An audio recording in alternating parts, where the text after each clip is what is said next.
風吹去門前的迷霧，唯有你跟隨我的腳步，迎面而來鮮花佈滿了小路，是我修身的溫度。在每個白天黑夜裏，我踏上愛的旅途，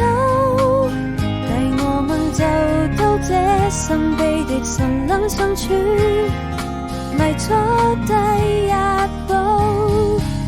或許是教會天主最介意不再孤獨，許下的一定要一起擁抱幸福，為夢想去追逐，用最寶貴的禮物，總有人為你祝福。我多想